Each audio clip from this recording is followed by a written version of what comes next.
জাতীয় থেকে আন্তর্জাতিক প্রান্তিক জনপদ থেকে নগর চারপাশে ঠিক কী ঘটছে এই মুহূর্তে তা নিয়ে আয়োজন এখন চারদিকে। সঙ্গে আছে আমি সিফাত শাহরিয়ার। আগামী জাতীয় নির্বাচনকে সামনে রেখে পুলিশ বাহিনীকে প্রস্তুতি নেয়ার নির্দেশ দিয়েছেন প্রধান উপদেষ্টা ডক্টর মোহাম্মদ ইউনূস। রাজারবাগে পুলিশ সপ্তাহের উদ্বোধনী অনুষ্ঠানে যোগ দিয়ে তিনি আরও বলেন, অতীতে অন্যায় আদেশ পালন করতে গিয়েই পুলিশকে জনরোষে পড়তে হয়েছে। প্রধান উপদেষ্টা বলেন, স্বৈরাচার সরকার পুলিশকে দলীয় বাহিনীতে পরিণত করে সব ব্যবস্থা ধ্বংস করেছে। নির্বাচনের আগের সময়টা অত্যন্ত কঠিন উল্লেখ করে প্রধান উপদেষ্টা বলেন, আগামী নির্বাচন শান্তিপূর্ণ করতে পুলিশের ভূমিকা অত্যন্ত গুরুত্বপূর্ণ। এ সময় রাজপথের যে কোনো আন্দোলনে পুলিশকে গত ৮ মাসের মতো ধৈর্যের পরিচয় দেওয়ার আহ্বান জানান সরকার প্রধান। অনুষ্ঠানে সাহসিকতা ও বীরত্বপূর্ণ কাজের স্বীকৃতিস্বরূপ ৬২ জনকে বাংলাদেশ পুলিশ পদক পিপিএম ও রাষ্ট্রপতি পুলিশ পদক পিপিএম প্রদান করা হয়।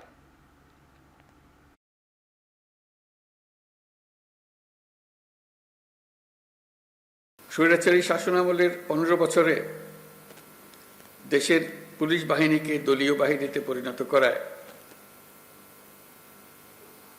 সমস্ত ব্যবস্থা ধ্বংস হয়ে গেছিল। স্বৈরাচারের অবৈধ অন্যায় আদেশ পালন করতে গিয়ে পুলিশ বাহিনী ব্যাপকভাবে জনরোষের মুখে পড়ে। অনেক সৎ পুলিশ সদস্যদেরও এই জন্য মাশুল দিতে হয়েছে। গত আগস্টে অন্তর্বর্তী সরকার যখন দায়িত্ব গ্রহণ করে, সে সময় এদেশের আইনশৃঙ্খলা বাহিনী ভঙ্গুর অবস্থায় ছিল। পুলিশের সঙ্গে জনগণের দূরত্ব সৃষ্টি হয়েছিল। সরকার পরিস্থিতির উন্নতির জন্য যা কিছু প্রয়োজন সব রকমের ব্যবস্থা নিয়েছে। ব্যবসা বাণিজ্য বৃদ্ধি এবং শিক্ষার্থীদের জন্য বৃত্তি বিনিময় বাড়াতে আজারবাইজানের সঙ্গে যোগাযোগ বাড়াতে আগ্রহ দেখিয়েছেন প্রধান উপদেষ্টা ডক্টর মোহাম্মদ ইউনূস। মঙ্গলবার বিকেলে রাষ্ট্রীয় অতিথি ভবন যমুনায় আজারবাইজানের উপপররাষ্ট্রমন্ত্রীর সঙ্গে বৈঠকে একথা তুলে ধরেন ডক্টর ইউনূস। এ সময় ঢাকায় দূতাবাস খোলা এবং ঢাকা বাকু সরাসরি ফ্লাইট চালুর উপর গুরুত্ব আরোপ করেন তিনি। বাংলাদেশের শিক্ষার্থীদের জ্বালানি খাতে পড়াশোনার সুযোগ করে দেওয়ার আহ্বান জানান প্রধান উপদেষ্টা। তার আশা, আজারবাইজানের শিক্ষার্থীরাও বাংলাদেশের টেক্সটাইল খাতকে বেছে নিতে পারে।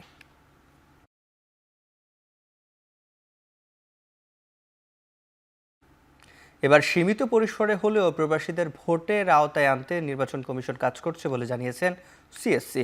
মঙ্গলবার সকালে নির্বাচন ভবন অডিটোরিয়ামে প্রবাসী ভোটিং সিস্টেম উন্নয়ন সেমিনারে অংশ নিয়ে জামায়াতে ইসলামী, গণ অধিকার পরিষদ, এনসিপি সহ ২০টির বেশি রাজনৈতিক দল।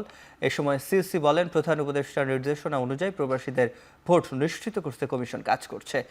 জামাত বলছে, প্রবাসীদের ভোট গ্রহণ নিশ্চিত করছে না পারা গণতন্ত্রের ঘাটতি। ৩টি পদ্ধতির মধ্যে প্রক্সি ভোট নিয়ে আরও গবেষণার তাগিদ দেয় দলটি। এদিকে গণ অধিকার মনে করছে, প্রবাসীদের ভোটিংয়ের ৩টি পদ্ধতিকেই ত্রুটি রয়েছে, আর এনসিপির মত প্রক্সি ভোটিং দিয়ে সমস্যা রয়েছে। আমাদের রাজনৈতিক নেতৃবৃন্দ যদি সমর্থন না দেন, আমাদের যত এক্সারসাইজ আছে, it will all end in futility. All exercises will end in futility যদি আমরা রাজনৈতিক দলের সমর্থন না পাই। কারণ এই সমস্ত কাজে আউট অফ কান্ট্রি ভোটিং এ একটা ধরনের সিম্পলিসিটি যেমন ইম্পর্টেন্ট, তারপরে আইন কানুনের পরিবর্তন যাতে যথাসম্ভব কম করতে হয়, কস্ট ইফেক্টিভ যাতে হয় এবং মানুষের ট্রাস্ট যাতে থাকে, এগুলো সব এনশিওর করে আমাদেরকে আগাতে হবে। প্রবাসী শ্রমিকদের, প্রবাসী বাংলাদেশিদের বাংলাদেশের নির্বাচনে অংশগ্রহণ করার অধিকার আমরা দাবি করেছি। কাজেই আজকে যে উদ্যোগ নির্বাচন কমিশনের পক্ষ থেকে নেওয়ার কথা বলা হয়েছে, এই উদ্যোগের প্রতি আমাদের শুধু সমর্থন না, এটা আমাদেরই দাবি। প্রক্সি ভোটের ক্ষেত্রে অনেক সময় যিনি ভোট মূল ব্যক্তি তার মতের প্রতিফলন নাও হইতে পারে। ধরে নিলাম যে 10% লোকের মতের প্রতিফলন হবে না, তাহলে ১.৫ কোটি ভোটারের মধ্যে ১৫ লক্ষ ভোটারের মতের প্রতিফলন নাও হইতে পারে প্রক্সি ভোটে। সংস্কার এবং নির্বাচনের মধ্য দিয়ে মানুষের ১৬ বছরের বঞ্চনা পূরণে ভূমিকা রাখতে ঐকমত্য কমিশনকে আহ্বান জানিয়েছেন বিপ্লবী ওয়ার্কার্স পার্টি। দলটির সাধারণ সম্পাদক সাইফুল হক আশা করেন জুনের শুরুতেই ন্যূনতম ঐকমত্য তৈরি হবে। মঙ্গলবার সকালে জাতীয় সংসদ ভবনের এলডি হলে বিপ্লবী ওয়ার্কার্স পার্টির সঙ্গে বৈঠক করে জাতীয় ঐকমত্য কমিশন। এ সময় সূচনা বক্তব্যে ডক্টর আলী রিয়াজ বলেন, গণতান্ত্রিক সংগ্রামের মধ্য দিয়ে তৈরি হওয়া জন আকাঙ্ক্ষাকে প্রাতিষ্ঠানিক রূপ দেয় জাতীয় ঐকমত্য কমিশনের লক্ষ্য। জুলাই সনদ তৈরিতে সব রাজনৈতিক দলকে নিয়ে পথ খোঁজার চেষ্টা করা হচ্ছে বলেও জানান তিনি। ডক্টর আলী রিয়াজ বলেন, রাজনৈতিক ঐক্যের উপর নির্ভর করবে সংস্কার প্রক্রিয়া কতটুকু সফল হবে। জুলাই আগস্টের গণঅভ্যুত্থানই শুধু নয়, 16 বছর ধরে আমরা দেখেছি কিভাবে আমাদেরকে নিপীড়ন মোকাবেলা করতে হয়েছে, নির্যাতন মোকাবেলা করতে হয়েছে, গুম খুন মোকাবেলা করতে হয়েছে। আমরা একটি জাতীয় সনদ তৈরি করতে চাই, সকলে মিলে চাই। এটা কেবলমাত্র ঐকমত্য কমিশনের আকাঙ্ক্ষার বিষয় নয়, এটি কেবলমাত্র এই সরকারের আকাঙ্ক্ষার বিষয় নয়। জাতীয় ঐকমত্য কমিশন তার যে প্রজ্ঞা দূরদর্শিতার পরিচয় দিতে পারেন আমি বিশ্বাস করি। এবার আগামী মে মাসের মধ্যে না হলেও আর্লি জুন আমরা দলগুলোর মধ্যে আলাপ আলোচনা করে বোঝাপড়া তৈরি করে আমরা ন্যূনতম জাতীয় ঐক্যের প্রশ্নে আমরা একমত হতে পারব। বেগম খালেদা জিয়াকে লন্ডন থেকে দেশে আনতে বিএনপির অনুরোধের পরিপ্রেক্ষিতে এয়ার অ্যাম্বুলেন্সের বিষয়ে কাজ করছে পররাষ্ট্র মন্ত্রণালয়। মঙ্গলবার বিকেলে এই কথা জানিয়েছেন পররাষ্ট্র উপদেষ্টা। জানা গেছে সপ্তাহখানেক আগে বিএনপি মহাসচিব মির্জা ফখরুল ইসলাম আলমগীর পররাষ্ট্র উপদেষ্টা মোহাম্মদ তৌহিদ হোসেনকে এই জন্য চিঠি দিয়েছিলেন। সে অনুযায়ী কাতারের বিশেষ এয়ার অ্যাম্বুলেন্সে করে তাকে দেশে ফেরানোর প্রস্তুতি চলছে। এর আগে 7 জানুয়ারি উন্নত চিকিৎসার জন্য লন্ডনে যান বেগম জিয়া। বর্তমানে তিনি তারেক রহমানের বাসায় চিকিৎসাধীন অবস্থায় আছেন।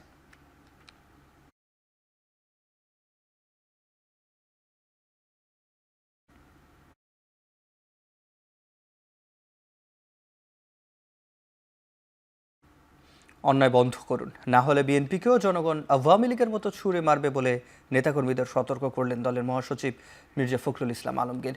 মঙ্গলবার বিকেলে ঠাকুরগাঁয়ের মোলানি উচ্চ বিদ্যালয় মাঠে গণসংযোগকালে তিনি কথা বলেন। নেতাকর্মীদের দলের প্রতি মানুষের আস্থা রক্ষার দায়িত্ব নেওয়ার জন্য তাগিদও দেন। এ সময় পতিত আওয়ামী লীগের নির্যাতনের কথা উল্লেখ করে বলেন, বিএনপি ক্ষমতায় গেলে সবচেয়ে বেশি নিরাপদ থাকবে সনাতন ধর্মাবলম্বীরা।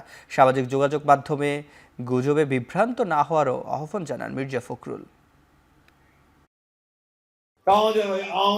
অন্যায় না করেন, অন্যায় করতে গেলে মানুষ ক্ষমা করবে না, মানুষ ভালোবাসবে না। ওই আওয়ামী লীগকে যেভাবে ছুড়ে দিছে আপনাদেরকে সেভাবে ছুড়ে দিবে। সুতরাং ওই অন্যায় কেউ যেন না করে সেদিকে খেয়াল রাখবেন। নেতাদেরকে অনুরোধ করব, নিজেরা অত্যন্ত শক্তিশালী নিয়ে আপনারা এই সমস্ত অপকর্মগুলোকে বন্ধ করার চেষ্টা করবেন। যদি করতে চায় আমাদের জেলা নেতাদের বলবেন, তাহলে পুলিশের কাছে দেবেন, সরাসরি তুলে দিবেন। জামায়াতে ইসলামী নির্বাচনের বিষয়ে প্রধান উপদেষ্টার উপর আস্থা রাখতে চায়, তবে আগামী এপ্রিলের মধ্যেই অবশ্যই নির্বাচন দিতে হবে বলে জানিয়েছেন দলটির আমির ডাক্তার শফিকুর রহমান। মঙ্গলবার দুপুরে মৌলভীবাজারের কুলাউড়ার বিভিন্ন ধর্মের অনুসারীদের সঙ্গে মতবিনিময় সভায় কথা বলেন তিনি। জামায়াতের এই শীর্ষ নেতা বলেন, মুসলিম দল হিসেবে অবশ্যই নিবন্ধন ফিরে পাবে তার দল। ক্ষমতায় না গেলেও সব ধর্মের মানুষের পাশে থাকবেন তারা। এর আগে দেশব্যাপী গণসংযোগের অংশ হিসেবে কুলাউড়ায় যান জামায়াতের আমির, অংশ নেন বিভিন্ন কর্মসূচিতে। প্রধান উপদেষ্টা বলেছেন যে এবছরের ডিসেম্বর থেকে আগামী বছরের জুনের ভিতরে নির্বাচন দিবেন। আমরা দেখতে চাই যে তিনি তার কথার উপরে ঠিক থাকবেন।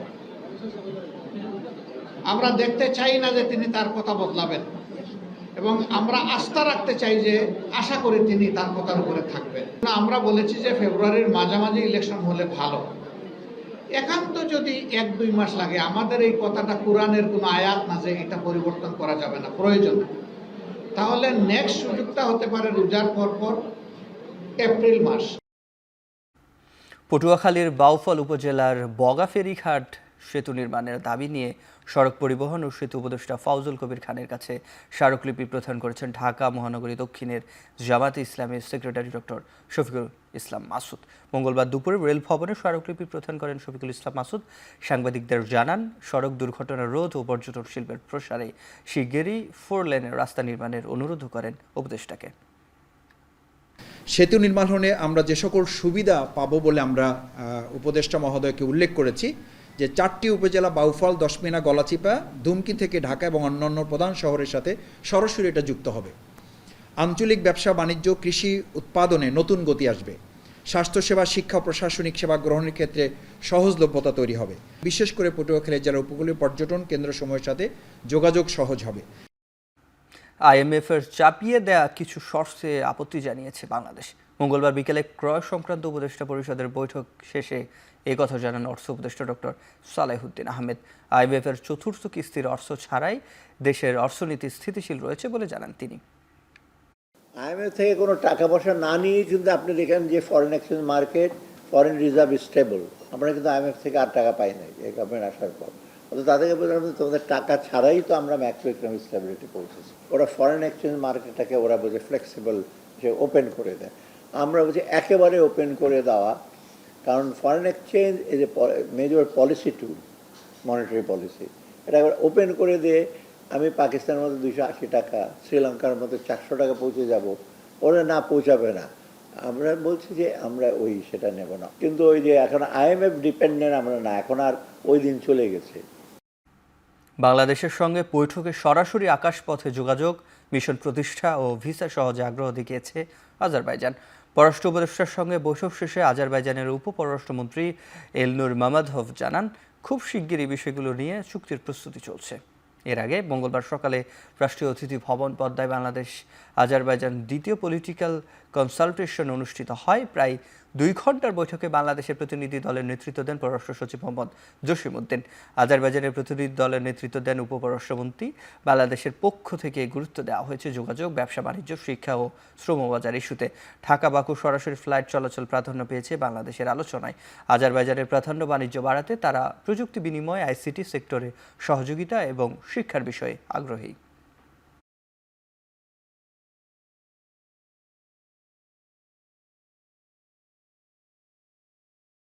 We are part of the middle corridor. A number of international transport corridors pass through the territory of Azerbaijan. That could be interesting for the logistic companies here in Bangladesh.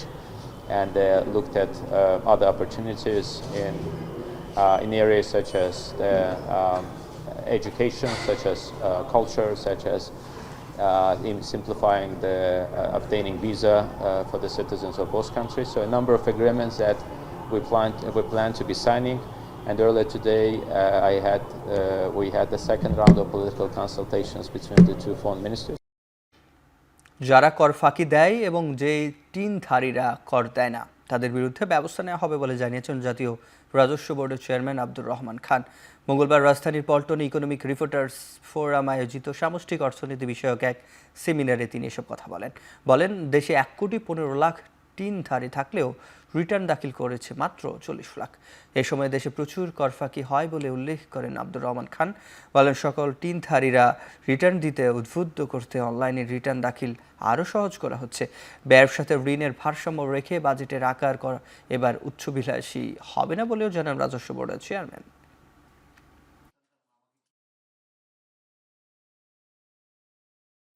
1,15,00,000 মতো আমাদের টিআইনধারী আছে।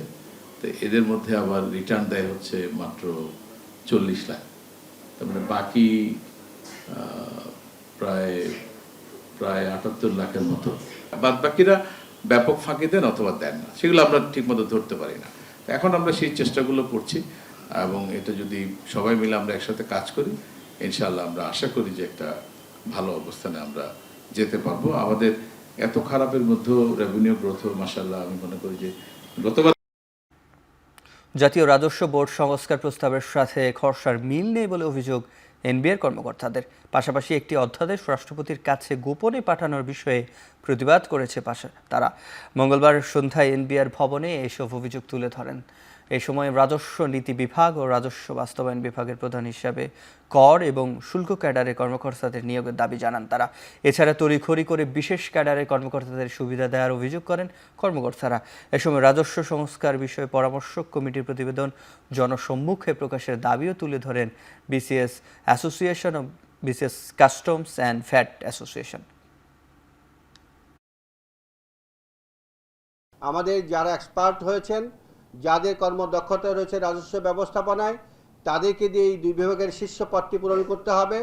আমাদের ক্যাডারের যে বর্তমান যে স্ট্রাকচারটি রয়েছে সেই স্ট্রাকচারটাকে মাথায় রেখেই আমাদের প্রশাসন এবং আমাদের বিভিন্ন অনুবিভাগে আমাদের লোকদের দ্বারা নিশ্চিত করতে হবে। নীতি বিভাগের যে কাঠামোটা তৈরি করছে সেখানে আমাদের কোনো স্থান নাই, আমাদেরকে একেবারে কোনো জায়গাতেই রাখা হয় নাই। আমাদেরকে বলতেছে অর্গানোগ্রাম করতে, কিভাবে করবো অর্গানোগ্রাম, কোথায় করবো অর্গানোগ্রাম, কাকে বসাবো এখানে, এটা কোনো জায়গায় কোনো মতে হতে পারে না।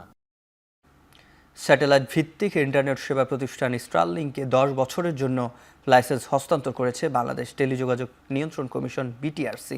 মঙ্গলবার বিকেলে রাজধানীর আগারগাঁওয়ের বিটিআরসি ভবনে প্রতিষ্ঠানটির অনুকূলে 2টি আলাদা লাইসেন্স হস্তান্তর করা হয়। প্রথম লাইসেন্সটির মাধ্যমে বাংলাদেশে তাদের বাণিজ্যিক কার্যক্রম পরিচালনা করতে পারবে স্টারলিং। দ্বিতীয় লাইসেন্সটি হস্তান্তর করা হয় বিটিআরসির স্পেকট্রাম বিভাগ হতে, যার আওতায় ইন্টারনেট সেবা প্রদানের জন্য অনুমোদিত তরঙ্গ ব্যবহার করা সহ বেতার যন্ত্র ও আনুষঙ্গিক যন্ত্রাংশ আমদানি ও ব্যবহার করা যাবে। সিমের উপর থেকে কর প্রত্যাহার করে মোবাইল নম্বর পোর্টেবিলিটি সহজ হলে রাজস্ব আয় ও গ্রাহক সেবা বাড়বে বলে মনে করেন খাত সংশ্লিষ্টরা। মঙ্গলবার রাজধানীর রাওয়া কমপ্লেক্সে অনুষ্ঠিত এমএনপি সেবার চ্যালেঞ্জ ও সম্ভাবনা বিষয়ক কর্মশালায় এসব তথ্য উঠে আসে। বক্তারা বলেন, বিশ্বের 72তম দেশ হিসেবে বাংলাদেশে এমএনপি সেবা চালু হয়। 1 বছরে গ্রাহক 7 লাখ হলেও পরের 6 বছরে সেটা বাড়েনি। এমএনপি সেবায় বৈষম্য নিরসনে বিটিআরসিকে আরও আন্তরিক হওয়ার জন্য আহ্বান করেন বক্তারা।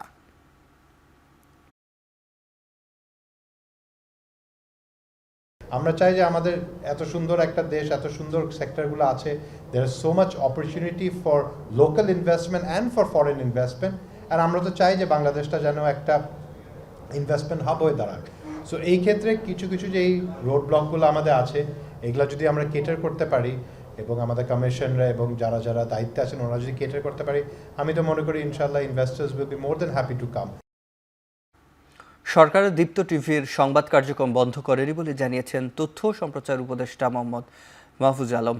তথ্য মন্ত্রণালয়ের দেয়া এক বিজ্ঞপ্তিতে তিনি এই তথ্য জানান। বিজ্ঞপ্তিতে বলা হয়, সরকার দীপ্ত টিভির সংবাদ কার্যক্রম বন্ধ করেনি, এটি দীপ্ত টিভি কর্তৃপক্ষের অভ্যন্তরীণ সিদ্ধান্ত। মঙ্গলবার সন্ধ্যায় সচিবালয়ের তথ্য ও সম্প্রচার মন্ত্রণালয়ের এক অনুষ্ঠানে উপদেষ্টা এই কথা বলেন বলে জানান। উল্লেখ্য, মঙ্গলবার 29 এপ্রিল বেলা 3:15টায় দীপ্ত টিভির স্ক্রলে জানানো হয়, অনিবার্য কারণবশত দীপ্ত টিভির সব সংবাদ পরবর্তী ঘোষণা না দেওয়া পর্যন্ত স্থগিত থাকবে। স্থানীয় সরকার প্রকৌশল বিভাগের প্রধান কার্যালয় সহ সারা দেশের 36 জেলা উপজেলায় একযোগে অভিযান চালিয়েছে দুর্নীতি দমন কমিশন।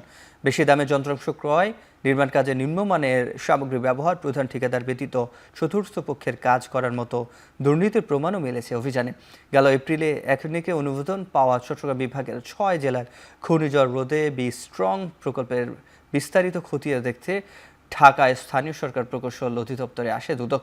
1909 কোটি টাকার প্রকল্পের কাজ শুরুর আগে অভিযানে ল্যাপটপ, মোটরসাইকেল, সোলার স্ট্রিং লাইটের মতো যন্ত্রপাতি কেনাকাটায় অস্বাভাবিক দাম নির্ধারণের প্রমাণ পেয়েছে দুদক।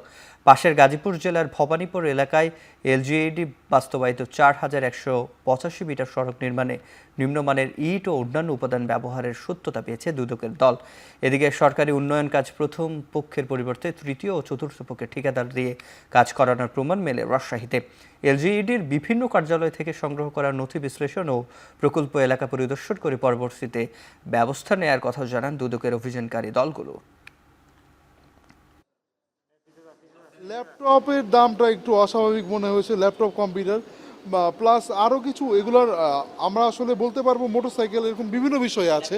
অফিসের ফাইল ওয়ার্ক আমরা মোটামুটি ঠিক মতো দিয়েছি, এখন সরেজমিনে দেখতে হবে যে আসলে বিল যতটুকু দিয়েছে কাজ হয়েছে কিনা ততটুকু। তো আমাদের আরও কিছু কাজ আছে, ওটা করার পরে বোঝা যাবে যে আসলে কোনো অতিরিক্ত পেমেন্ট হয়েছে কিনা। বিভিন্ন লেয়ারে কি কি ধরনের ইনগ্রিডিয়েন্টস রয়েছে, আর যেই অংশটা কাজ এখনো চলমান 1000 মিটার রাস্তা, সেই রাস্তাটার নমুনা আমরা সংগ্রহ করছি।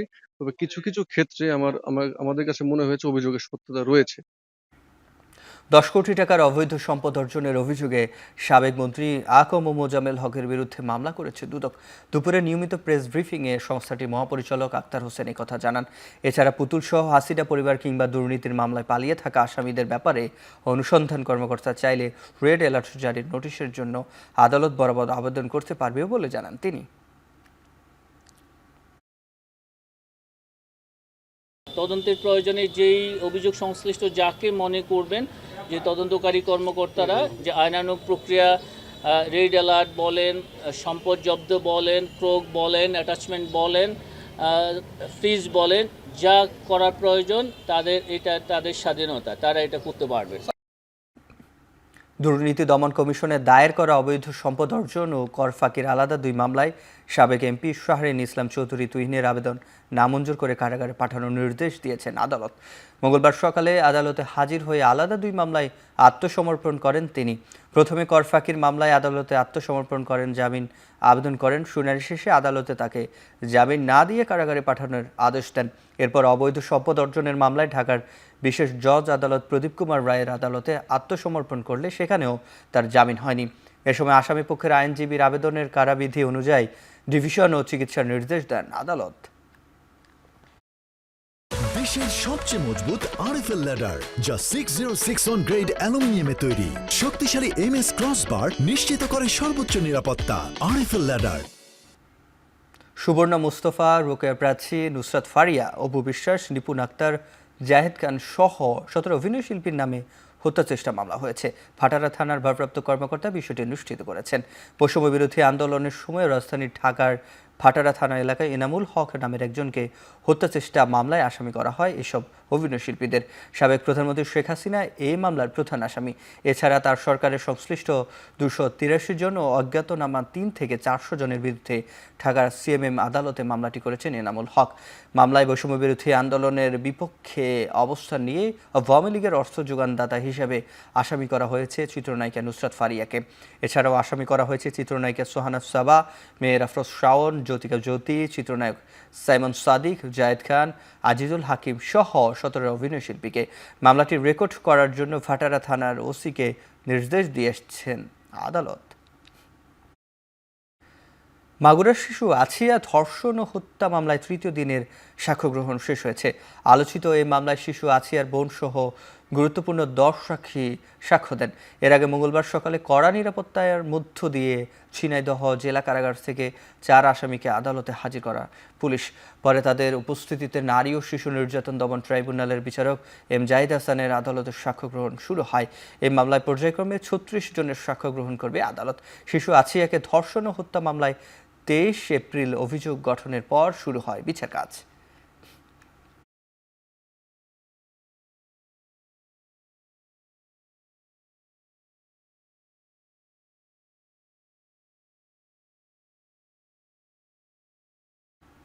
ছয় দফা দাবি আদায়ে চলমান আন্দোলনের অংশ হিসাবে আজ থেকে শাটডাউন কর্মসূচি পালন করছে দেশের বিভিন্ন পলিটেকনিক্যাল ইনস্টিটিউটের শিক্ষার্থীরা। বন্ধ রয়েছে একাডেমিক ও প্রশাসনিক কার্যক্রম। শিক্ষক কর্মচারীরা অবস্থান করছেন এমন খবরে ক্যাম্পাসে জড়ো হয় শিক্ষার্থীরা। প্রধান ফটক ও মূল ভবনের তালা ঝুলিয়ে দেন। দাবি মেনে নেওয়া পর্যন্ত তালা ঝুলে দেয়া রাখা হবে বলে জানান তারা। সিলেট পলিটেকনিক্যাল ইনস্টিটিউটের শিক্ষার্থীরাও শাটডাউন কর্মসূচি পালন করছে। শিক্ষার্থীরা ক্লাস পরীক্ষা বর্জন করে কর্মসূচি চালিয়ে যাওয়ায় পলিটেকনিক্যালের গেটে ঝুলছে তালা। একই দাবিতে খুলনা, বগুড়া, চট্টগ্রাম সহ সারা দেশের পলিটেকনিক্যাল ইনস্টিটিউটগুলোর ও স্বাভাবিক কার্যক্রম বন্ধ রয়েছে। দাবি মেনে না নেওয়া পর্যন্ত শাটডাউন কর্মসূচি অব্যাহত রাখার ঘোষণা শিক্ষার্থীদের। সারা বাংলাদেশে একযুগে সকল পলিটেকনিক শাটডাউন ঘোষণা করছে এবং প্রশাসনিক ভবন, computer department, civil department, electrical department এরকম সকল ডিপার্টমেন্ট আমরা তালাবদ্ধ করে রাখছি। আমরা শিথিলে আন্দোলন করতেছি। যদি আমাদের দাবি আদায় না হয় তাহলে আমরা পুনরায় রাজপথে ফিরে যাব। 6টা যে দাবি দেওয়া হয়েছে প্রত্যেকটা দাবি যৌক্তিক, একটা অযৌক্তিক দাবি নয়। তবুও কেন সরকার যে এরকম তালবাহানা করছে। বাংলাদেশ ও চীনের কূটনৈতিক সম্পর্কের 50 বছর পূর্তি উপলক্ষে ঢাকাস্থ চাইনিজ দূতাবাস, বাংলাদেশ চীন ফ্রেন্ডশিপ সেন্টার ও কনফুসিয়াস ইনস্টিটিউট ঢাকা বিশ্ববিদ্যালয় কর্তৃক যৌথভাবে আয়োজন করা হয় সপ্তাহব্যাপী দি লাংটিং লেগ্যাসি চাইনিজ ক্যালিগ্রাফি প্রদর্শনী। মঙ্গলবার জাতীয় জাদুঘরের নলিনীকান্ত ভট্টাশালী এক্সিবিশন হল প্রদর্শনী উদ্বোধন করেন চীনা দূতাবাসের সাংস্কৃতিক কর্মকর্তা সুন ক্যাংনিং। এসবে তিনি বাংলাদেশের সাথে চীনের বন্ধুত্বপূর্ণ সম্পর্ক আরও গভীর হওয়ার প্রত্যাশা করেন। প্রথমবারের মতো চাইনিজ ক্যালিগ্রাফির প্রদর্শনীর আয়োজন করা হয়েছে উল্লেখ করে তিনি বলেন, এসব ক্যালিগ্রাফি দেখে বাংলাদেশিরা চীনের সৌন্দর্য উপভোগ করতে পারবে। এই প্রদর্শনীতে 3000-এর বছরের পুরনো ঐতিহাসিক শিল্পকর্মও রয়েছে। এখানে 26টি ক্যালিগ্রাফি প্রদর্শন করা হবে, তার অর্ধেক চীন থেকে আনা হয়েছে, বাকিগুলো বাংলাদেশেই তৈরি করা হয়েছে বলে জানান চীনা এই কর্মকর্তা।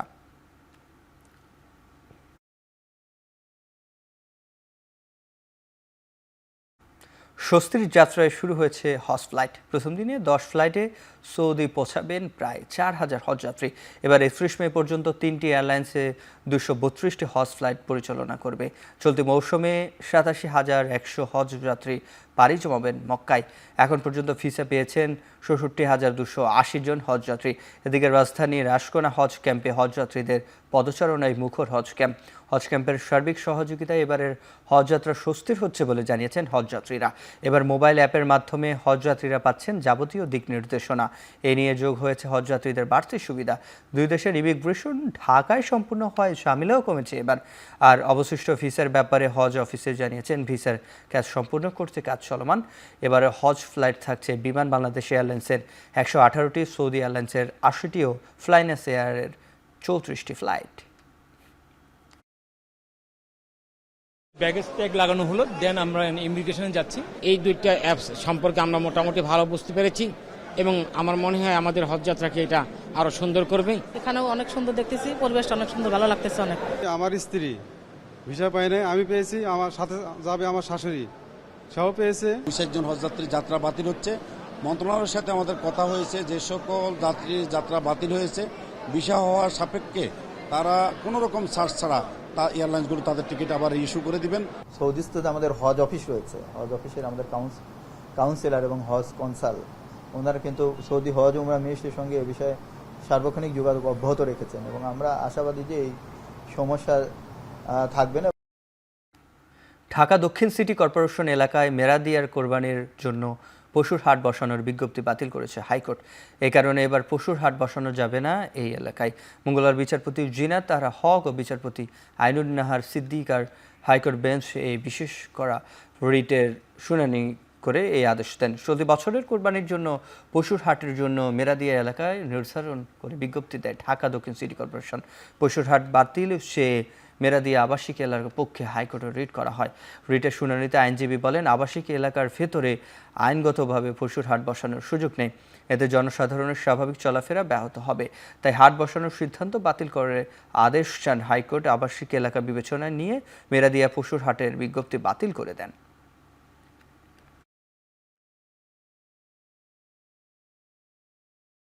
রেসিডেন্সিয়াল এলাকা হওয়ার কারণে দেখা যাচ্ছে বিভিন্ন ঘরের সামনে, বাড়ির সামনে, গেটের সামনে এই গরুর হাটগুলোর মধ্যে বসে। দেখা যায় যে গরুর হাট ঠিকই চলে যায়, কিন্তু গরুর মলমূত্র কিন্তু যায় না, মানুষের ভোগান্তির সীমা থাকে না। এই উপলক্ষে আপনার এই রেসিডেন্সিয়াল এরিয়ার কিছু লোক আমাদের কাছে আসে, লিগ্যাল লাইটসে আসে। আমরা লিগ্যাল লাইটসের পক্ষে একটা রিট করি যেন এই মেরাদিয়া হাটের গরুর হাটটা যেন এই বছর কোরবানিতে না বসতে পারে, সেজন্য একটা রিট করি। সেই রিটের প্রেক্ষিতে মাননীয় বিচারপতি কাজী জিনাত হক এবং মাননীয় বিচারপতি আইনুন নাহার সিদ্দিকা ওনাদের দ্বৈত বেঞ্চ একটি রুল ইস্যু করে, এই যে মেরাদিয়া হাট কেন অবৈধ ঘোষণা করা হবে না এবং এই যে বিজ্ঞপ্তিটা সেটাকে 3 মাসের জন্য স্টে করে দেয়। রাজধানীর শার্টফিট এলাকায় ভ্রাম্যমাণ আদালত পরিচালনা করে 4টি নির্মাণাধীন ভবনের বাড়তি অংশ অপসারণ করেছে রাজধানী উন্নয়ন কর্তৃপক্ষ রাজুক। দুপুরে নগরীর ওসমান গনি সড়কের খালপাড় এলাকায় এই অভিযান পরিচালনা করা হয়। এই সময় দেখা যায় অধিকাংশ নির্মাণাধীন ভবনের ক্ষেত্রে রাজুকের নকশা না মেনেই করা হচ্ছে। পরে নকশার বাইরে গড়ে তোলা বাড়তি অংশ অপসারণ করা হয়। কয়েকটি ভবনের ক্ষেত্রে হাইকোর্টের স্থগিতাদেশ থাকায় মোবাইল কোর্ট পরিচালনা করা হয়নি, যদিও রাজুক সংশ্লিষ্টরা জানিয়েছেন নির্ধারিত সময়ের পর এসব ভবনের বাড়তি অংশ অপসারণ করা হবে। রাজুক সূত্রে জানা যায়, নকশা না মেনে ঢাকায় নির্মাণাধীন 3382টি ভবনের অবৈধ অংশ চিহ্নিত করা হয়েছে। পর্যায়ক্রমে সবগুলো অপসারণ করা হবে।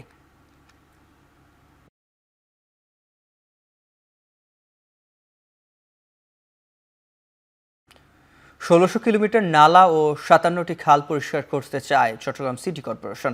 তবে এই জন্য যন্ত্রপাতি কিনতে স্থানীয় সরকার মন্ত্রণালয়ের কাছে ৪০০ কোটি টাকা চাওয়া হলে তা পাওয়া যায়নি বলে জানিয়েছেন মেয়র ডাক্তার শাহাদাত হোসেন। আমি যে কালেকশন করব, আমার ছোট্ট এক্সকেভেটর দরকার, বড় এক্সকেভেটর দরকার, তো প্রায় ৪০০ কোটি টাকার এটা প্রায় হয়েছে, প্রায় ৮-১০ মাস হয়ে গেছে, কিন্তু এখনো পর্যন্ত আমরা সেই বাজেটটা এখনো পাইনি।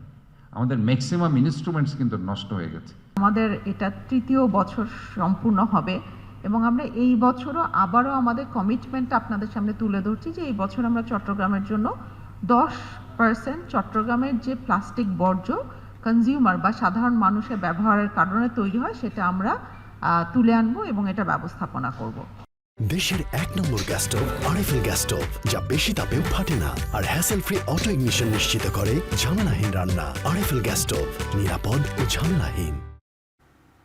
এবার আন্তর্জাতিক প্রসঙ্গ। পেহেলগামে হামলার জেরে চলমান সন্ত্রাস বিরোধী অভিযানে সেনাবাহিনীকে পূর্ণ স্বাধীনতা বা ফুল অপারেশনাল ফ্রিডম দিয়েছেন ভারতের প্রধানমন্ত্রী নরেন্দ্র মোদী। ভারতীয় গণমাধ্যম এনডিটিভি জানায়, কাদের বিরুদ্ধে কখন অভিযান চালানো হবে, অভিযানের মাত্রা কেমন হবে, এখন থেকে ভারতীয় সেনাবাহিনী সেই সিদ্ধান্ত নিজেরাই নেবে। মঙ্গলবার প্রধানমন্ত্রীর বাসভবনের এই বৈঠকে উপস্থিত ছিলেন প্রতিরক্ষামন্ত্রী রাজনাথ সিং, জাতীয় নিরাপত্তা উপদেষ্টা অজিত দোভাল এবং chief of defence staff general Anil Chauhan. বৈঠকে মোদী বলেন, দেশের সেনাবাহিনীর সিদ্ধান্ত গ্রহণের ক্ষমতার উপর তার পূর্ণ আস্থা আছে। এনডিটিভি আরও জানায়, এই বৈঠক শেষে মোদীর সাথে সাক্ষাতের জন্য আসেন স্বরাষ্ট্রমন্ত্রী অমিত শাহ, রাষ্ট্রীয় সমাজসেবক সংঘের প্রধান ও বিজেপির শীর্ষ নেতারা। রাষ্ট্রের সর্বোচ্চ পর্যায়ে এই বৈঠকে ভারত পাকিস্তান যুদ্ধ শুরুর একটি আলামত হিসেবে দেখছে ভারতীয় গণমাধ্যম।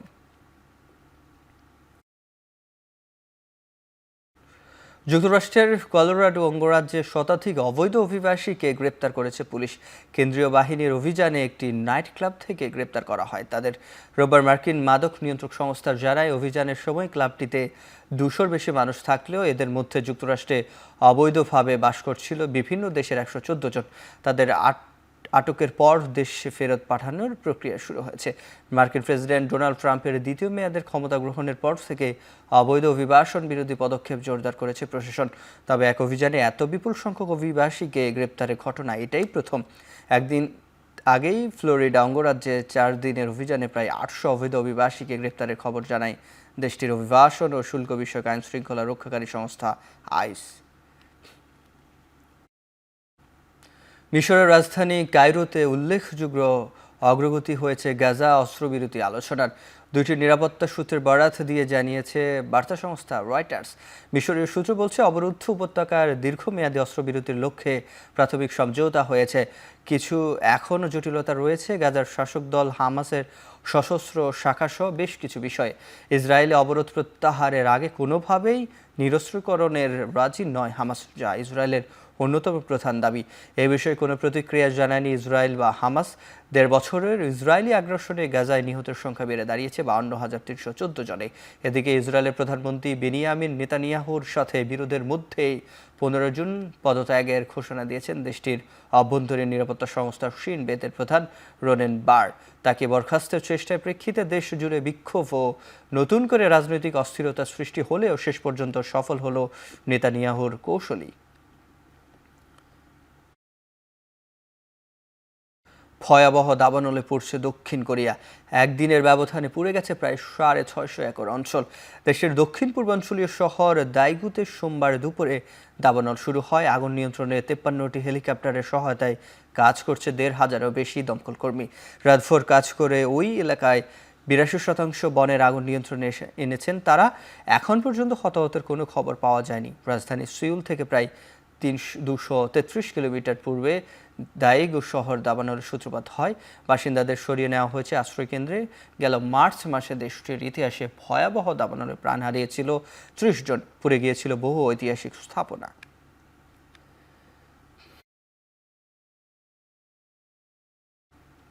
স্টারলিংকে টেক্কা দিতে প্রথম কুইপার ইন্টারনেট স্যাটেলাইট মহাকাশে পাঠালো অ্যামাজন। সোমবার যুক্তরাষ্ট্রের ফ্লোরিডার কেপ ক্যানাভেলার স্পেস ফোর্স স্টেশন থেকে কুইপার ব্রডব্যান্ড ইন্টারনেট কনস্টেলেশনের প্রথম 87টি স্যাটেলাইট একযোগে উৎক্ষেপণ করে অ্যামাজন। কুইপার প্রকল্পের অংশ হিসেবে পৃথিবীর নিম্ন কক্ষপথে প্রথম ধাপে মোট 3,236টি স্যাটেলাইট পাঠানোর পরিকল্পনা রয়েছে অ্যামাজনের। যুক্তরাষ্ট্রের কেন্দ্রীয় যোগাযোগ কমিশনের বেঁধে দেওয়ার সময় অনুযায়ী 2026 সালের মাঝামাঝি নাগাদ অন্তত এর অর্ধেক 1,668টি স্যাটেলাইট মহাকাশে স্থাপন করতে হবে অ্যামাজনকে।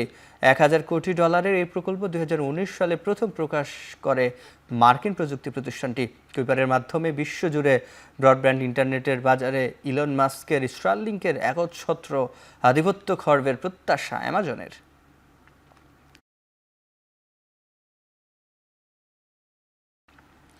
মুন্সিগঞ্জের গজারিয়ার মেঘনা তীরের আড়ালিয়া গ্রামে মাটির নিচে পাওয়া মর্টার শেল সদৃশ বস্তু নিষ্ক্রিয় করা হয়েছে।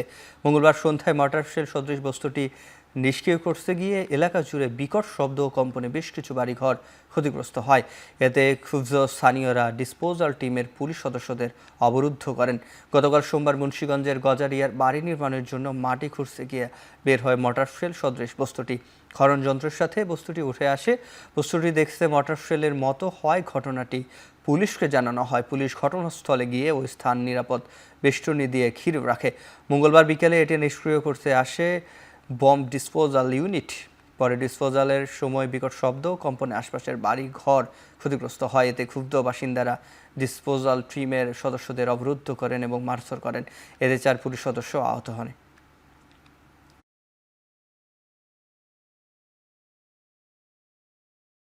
দেশের মাটিতে প্রথমবার সেঞ্চুরি দেখা পেয়েছেন সাদমান ইসলাম। তার ব্যাটে চড়েই তৃতীয় দিন বড় লিডের সম্ভাবনা জেগেছিল, যদিও শেষ বেলায় দ্রুত উইকেট পতনে ধাক্কা খেয়েছে সেটি। তবে বড় লিড পেতে তৃতীয় দিনের উইকেটের সাথে মিরাজ তাইজুলের ব্যাটের দিকে তাকিয়ে আছেন সাদমান। রানের জন্যই তো খেলাটা, আমার সবসময় ইচ্ছা থাকে বড় রান করার, তো এখানেও ইচ্ছা ছিল যাতে চান্স আসে তো বড় একটা স্কোর করার। তো আলহামদুলিল্লাহ আমরা তো ভালোর দিকে ছিলাম, তো হঠাৎ করে কলাপস হয়েছে। তো আরেকটু ভালো খেললে হয়তো বা ভালোর দিকে বা ভালো একটা স্কোর আমরা সেট করতে পারতাম। মিরাজ আর তাইজুল ভাই আছে, তো ওরা দুজনই ভালো ব্যাটিং করে, তো আশা করি ওদের থেকে যদি একটা ভালো পার্টনারশিপ হয় তো অবশ্যই ওইটা আমাদের খুব ভালোর দিকে নিয়ে যাবে। তো কালকের দিনটা বলা যাচ্ছে না উইকেটটা কেমন হয়, তো অবশ্যই আমাদের বলাররা যদি ভালো বল করে তো খুব ভালো কামব্যাক করবো আমরা ইনশাল্লাহ। ঢাকা প্রিমিয়ার লিগের অলিখিত ফাইনালে চিরপ্রতিদ্বন্দ্বী মোহামেডানকে 6 উইকেটে হারিয়ে টানা সপ্তমবার চ্যাম্পিয়ন আভানি লিমিটেড। জিতলেই লিস্ট এতে প্রথমবার চ্যাম্পিয়ন।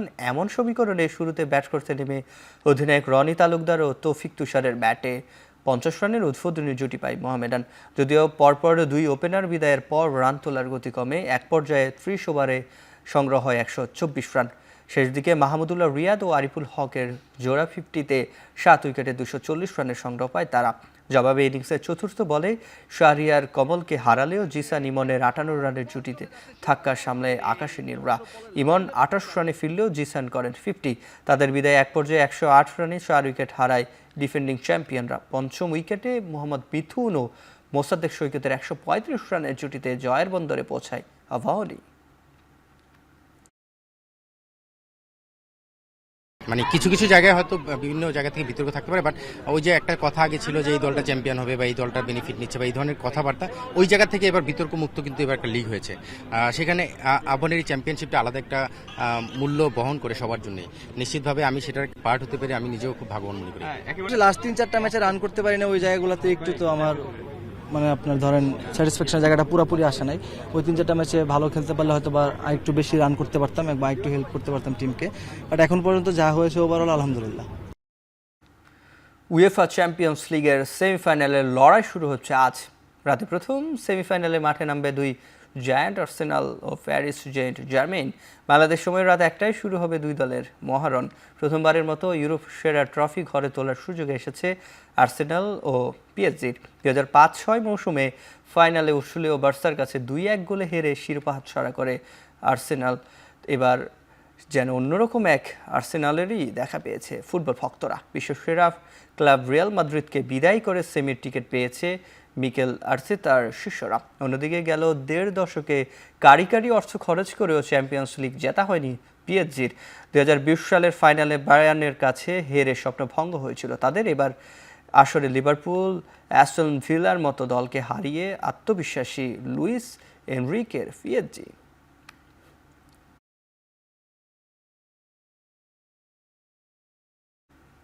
চলতি মৌসুমে রিয়াল মাদ্রিদের টানা ব্যর্থতায় ক্লাবটির কোচ কার্লো আনচেলত্তির বিদায় এখন প্রায় অনেকটাই নিশ্চিত। তবে ঠিক থাকলে আগামী জুন মাসে স্পেন ছাড়বেন এই ইতালিয়ান কিংবদন্তি। দ্য অ্যাথলেটিক ইতালিয়ান সাংবাদিক ফ্যাব্রিজিও রোমানোর দাবি আগামী ক্লাব বিশ্বকাপের আগে ব্রাজিলের কোচ হিসেবে দায়িত্ব নেবেন কার্লো। এরপরই শেষ হবে রিয়াল মাদ্রিদের সাথে এই অভিজ্ঞ কোচের দ্বিতীয় অধ্যায়। 2013 সালে প্রথমবারে রিয়ালের দায়িত্ব নিয়েছিলেন তিনি। সেবার রিয়ালকে বিখ্যাত লা ডেসিমা জিতিয়ে 2015 সালে দায়িত্ব ছাড়েন এই কোচ। এরপর 2021 সালে আবারও দ্বিতীয় দফায় দায়িত্ব নিয়ে 2 মেয়াদে রিয়ালের হয়ে জেতান 2টি লা লিগা ও 3টি চ্যাম্পিয়ন্স লিগ শিরোপা।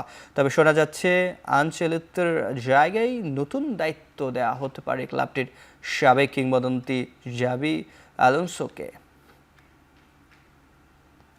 শেষ করছি এখন চারদিক। এখন টেলিভিশন ওয়েবসাইটে দেখতে ভিজিট করুন www.ekhon.tv, ফেসবুক দেখতে ভিজিট করুন facebook.com/tv.ekhon, ইউটিউবে দেখতে ভিজিট করুন youtube.com/c/ekhon tv।